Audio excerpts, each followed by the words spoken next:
అరుణ్ నగరంలో ఒక పెద్ద సాఫ్ట్వేర్ కంపెనీలో పనిచేస్తున్నాడు. అతని జీవితం వేగంగా, ఒత్తిడితో కూడిన ఉద్యోగంతో ముడిపడి ఉంది. ఎన్ని విజయాలు సాధించినా, ఎంత డబ్బు సంపాదించినా ఉదయం లేవగానే అతనికి ఏదో వెలితిగా అనిపించేది. వెలితికి కారణం అతని అమ్మమ్మ. అరుణ్ చిన్నప్పుడు అమ్మమ్మే లోకం.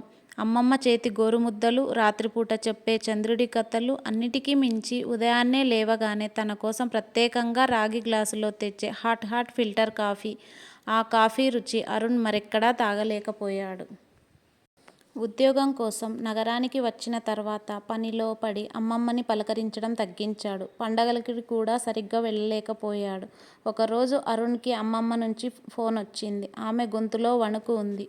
అరుణ్, ఈరోజు నువ్వు ఇక్కడే ఉంటే ఎంత బాగుండు. నీ చేతికి కాఫీ అందించాలని ఉంది నాయనా అని చెప్పారు. అరుణ్ ఏదో పని ఒత్తిడి చెప్పి తర్వాత మాట్లాడతాను అమ్మమ్మ అని ఫోన్ పెట్టేశాడు. మరుసటి రోజు ఉదయం అరుణ్కి ఊర్నుంచి ఒక అపరిచిత నంబర్ నుంచి ఫోన్ వచ్చింది. అది అమ్మమ్మ ఇక లేరు అనే చేదు వార్త.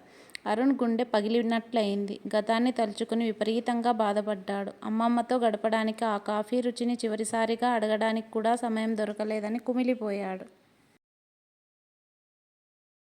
అక్కడ బల్లపై ఒక చిన్న రాగి గ్లాసు, పక్కన ఒక చిన్న డబ్బా కనిపించింది. ఆ డబ్బా తెరిచి చూస్తే అందులో కొద్దిగా తాజా కాఫీ పొడి ఉంది. కింద ఒక చిన్న కాగితం ముక్కపై అమ్మమ్మ చేతి రాతలో ఇలా ఉంది.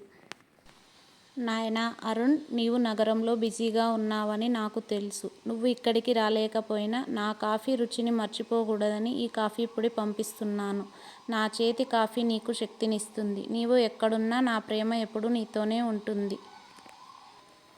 అరుణ్ ఆ కాఫీ పొడిని పట్టుకుని రాగు గ్లాసుని చూసి చిన్న పిల్లాడిలా ఏడ్చేశాడు. అమ్మమ్మ తన కోసం చివరి క్షణం వరకు తన ప్రేమను, జ్ఞాపకాన్ని దాచి ఉంచిందని అర్థమైంది.